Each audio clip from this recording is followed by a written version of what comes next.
जय श्री कृष्णा। राधे राधे। फागुन मास शुक्ल पक्ष की अमल की एकादशी की कथा सुनेंगे।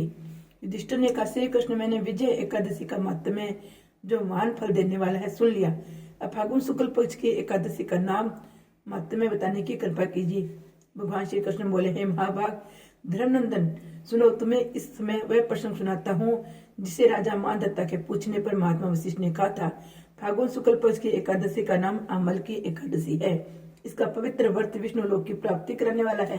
मानदत्ता ने पूछा, दिव्य श्रेष्ठ, ये अमल की कब उत्पन्न हुई, मुझे बताइए। वशिष्ठ जी ने कहा, महाभागे सुनो, पृथ्वी पर अमल की उत्पत्ति किस प्रकार हुई ये बताता हूँ। अमल की महान वृक्ष है जो सब पापों को नाश करने वाला है। भगवान विष्णु के थूकने पर उनके मुख से चंद्रमा के समान कांतिमानी एक बिंदु प्रकट हुआ। वह बिंदु पृथ्वी पर गिरा।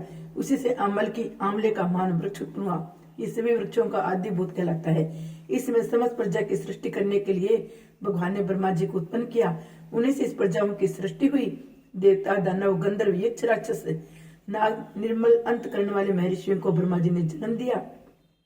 उनमें से देवता ऋषि उस स्थान पर आए जहाँ विष्णु प्रिय अमलकी का वृक्ष था। महाभागे उसे देखकर देवताओं को बड़ा विस्मय हुआ। वे एक दूसरे पर दृष्टिपात करते हुए उत्कंठा पूर्वक उस वृक्ष की ओर देखने लगे। बड़े बड़े सोचने लगे कि ये वृक्ष पाकर आदि वृक्ष तो पूरे कल्प की ही भांति है, जो सबके सब हमारे परिचित है, किंतु इस वृक्ष को हम नहीं जानते। उन्हें इस प्रकार की चिंता करते हुए देख आकाशवाणी हुई, मैं ऋषियों, ये सर्वश्रेष्ठ अमलकी का वृक्ष है जो विष्णु को प्रिय है। इसके स्मरण मात्र से गोदान का फल मिलता है। शपथ करने से इसे दुना और फल भक्षण करने से तिगुना पुण्य प्राप्त होता है। इसलिए स्नान प्रयत्न पूर्वक अमलकी का सेवन करना चाहिए। ये सब पापों को हरने वाला वैष्णव वृक्ष बताया गया है। इसके मूल में विष्णु, उसके ऊपर ब्रह्मा, शिखंड में परमेश्वर भगवान रुद्र, शाखाओं में मुनि, टहनियों में देवता, पत्तों में वसु, फूलों में मरुदगण तथा फलों में समस्त प्रजापति वास करती हैं। अमल की सर्वदेवमयी बताई गई है, अतः विष्णु भक्त पुरुषों के लिए परम पूज्य है। ऋषि बोले, अव्यक्त रूप से बोलने वाले महापुरुष, हम लोग आपको क्या समझे? आप कौन है, देवता या कोई और? हमें ठीक ठीक बताइए। आकाशवाणी, जो संपूर्ण भूतों के कर्ता, समस्त भुवनों के स्नाता है, जिन्हें विद्वान पुरुष भी कठिनता से देख पाते हैं, वे सनातन विष्णु में हूँ। देवादिदेव भगवान विष्णु का कथन सुनकर उन परम कुमार महर्षियों के नेत्र आश्चर्य से चकित उठे। उन्हें बड़ा विस्मय हुआ। वे आदि अनंत रहित भगवान की स्तुति करने लगे। ऋषि बोले, संपूर्ण भूतों के आत्मभूत आत्मा और परमात्मा को नमस्कार है। अपनी महिमा से कभी च्युत न होने वाले अच्युत को नित्य प्रणाम है। अंतरहित परमेश्वर को बारंबार प्रणाम है। दामोदर, कवि और यज्ञेश्वर को नमस्कार है। मायापति, आपको प्रणाम है। आप विश्व के स्वामी हैं, आपको नमस्कार है। ऋषियों की इस प्रकार स्तुति करने पर भगवान श्री हरि संतुष्ट हुए। बोले, मैं ऋषियों, तुम्हें कौन सा अभिष्ट वरदान दूं? ऋषि बोले, भगवान, यदि आप संतुष्ट है तो हम लोगों के हित के लिए कोई ऐसा व्रत बताइए जो स्वर्ग और मोक्ष रूपी फल प्रदान करने वाला हो। श्री विष्णु भगवान बोले, मैं ऋषियों, फागुन शुक्ल पक्ष में यदि पुष्य नक्षत्र में युक्त द्वादशी हो तो वह महान पुण्य देने वाली, बड़े बड़े पातकों का नाश करने वाली होती है। दीजर, उसमें जो विशेष कर्तव्य है उसको सुनो। अमल की एकादशी में आंवले के वृक्ष के पास जाकर वह रात्रि में जागरण करना चाहिए। इससे मनुष्य सब पापों से छूट जाता है, सहस्त्र गोदान का फल प्राप्त करता है। विप्रगण, ये व्रतों में उत्तम व्रत है जिसे मैंने तुम लोगों को बताया है। ऋषि बोले, भगवान, इस व्रत की विधि बताइए, ये कैसे पूर्ण होता है? इसके देवता, नमस्कार और मंत्र कौन से बताए गए हैं? उसमें स्नान और दान कैसे किया जाता है? पूजन की कौन सी विधि है? उसके लिए मंत्र क्या है? इन सब बातों का यथार्थ रूप से वर्णन कीजिए। भगवान विष्णु ने कहा, हे द्विजवरो, इस व्रत की जो उत्तम विधि है उसको श्रवण करो। एकादशी को प्रातःकाल दंत धामन करके ये संकल्प करे, हे पुंडरीकाक्ष, हे अच्युत, हे मैं एकादशी को निरा रहकर दूसरे दिन भोजन करूंगा, आप मुझे शरण में रखे। ऐसा नियम लेने के बाद पतित, चोर, पाखंडी, दुराचारी, मर्यादा भंग करने वाले, गुरु पत्नीगामी मनुष्यों से वार्तालाप न करे। अपने मन को बस में रखते हुए नदी में, पोखरे में, कुएं पर अथवा घर में ही स्नान करे।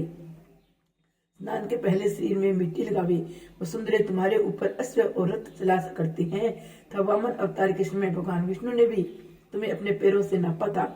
मृत्यु के मैंने करोड़ों जन्मों में जो पाप किए हैं, मेरे उन सब पापों को हर लो। जल की अधिष्ठात्री देवी माता, तुम संपूर्ण भूतों के लिए जीवन हो, वही जीवन जो सब देव उदेव जाति के जीवों का रक्षक हो। तुम रसों की स्वामिनी हो, तुम्हें नमस्कार है। आज मैं संपूर्ण तीर्थों, कुंडों, जन्यों, नदियों, देव संबंधी सरोवरों में स्नान कर चुका हूँ।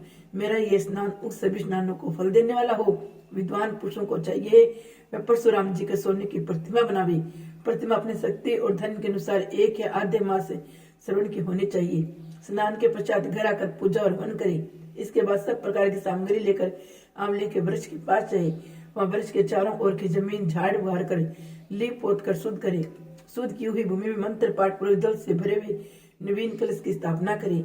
कलश में पंचरत्न दिव्य गंध आदि छोड़ दे। श्वेत चंदन से उनको चर्चित करे। कंठ में फूल की माला पहनाए। सब प्रकार के धूप की सुगंध फैलाए। जलते हुए दीपकों की श्रेणी सजाकर रखे। तात्पर्य है सब ओर से सुंदर एवं मनोहर दृश्य उपस्थित करे। पूजा के लिए नवीन छाता जूता और वस्त्र भी मंगाकर रखे।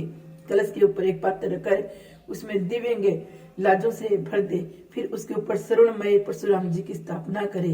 निर्विशोकाय नमः कहकर उनके चरणों की, विश्वरूपिणी नमः से दोनों घुटनों की, उग्राय नमः से जांघों की, दामोदराय नमः से कटी भाग की, पद भाग नमः से उदर की, श्री वस्त्रधारणी नमः से वस्त्रल की, चिकनी नमः से बाएं भाई की, गजनी नमः से दाहिनी बाएं की, बेकुंठाय नमः से कंठ की, यज्ञ मुखाय नमः से मुख की, विशोक नमः से नासिका की, वासुदेवाय नमः से नेत्रों की, वामनाय मंत्र से ललाट की, सर्वोत्तमाय नमः से संपूर्ण अंगों की, मस्तक की पूजा करें। ये पूजा के मंत्र है। हे तदनंतर भक्ति उचित से शुद्ध फल के दाता देवादिदेव परशुराम जी की अर्घ्य करे और अर्घ्य का मंत्र बोले। हे देव देवेश्वर जमगादिनंद श्री विष्णु स्वरूप परशुराम जी, आपको नमस्कार है।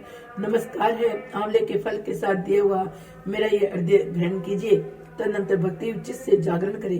नृत्य, संगीत, वाद्य, धार्मिक उपाख्यान, श्री विष्णु संबंधिनी कथा, वार्ता आदि के द्वारा रात्रि व्यतीत करे। उसके बाद भगवान विष्णु के नाम ले लेकर अमल के वृक्ष की परिक्रमा 108 या 28 बार करे। फिर सवेरा होने पर श्री हरि की आरती करे। ब्राह्मण की पूजा करके वहां की सब सामग्री उसे निवेदन कर दे।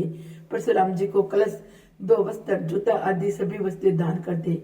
ये भावना करे कि परशुराम जी के स्वरूप में भगवान विष्णु मुझ पर प्रसन्न हो। तत्पश्चात अमलकी को स्पर्श करके उनकी प्रदक्षिणा करे। स्नान करने के बाद विधि पूर्वक ब्राह्मणों को भोजन कराए। तदनंतर कुटुंबियों के साथ बैठकर स्वयं भी भोजन करे। ऐसा करने से जो पुण्य होता है वह सब बताता हूँ। सुनो, संपूर्ण तीर्थों के सेवन से जो पुण्य प्राप्त होता है तो सब प्रकार के दान देने से जो फल मिलता है वह सब उपयुक्त विधि के पालन से सुलभ होता है। समस्त योगों की अपेक्षा भी अधिक फल मिलता है। इसमें तनिक भी संदेह नहीं है। ये वर्षा व्रतों में उत्तम है जिसका मैंने तुमसे पूरा वर्णन किया है। वशिष्ठ जी कहते हैं, महाराज इतना कहकर देवेश्वर भगवान विष्णु वही अंतर ध्यान हो गए। तत्पश्चात उन समस्त महर्षियों ने उक्त व्रत का पूर्ण रूप से पालन किया।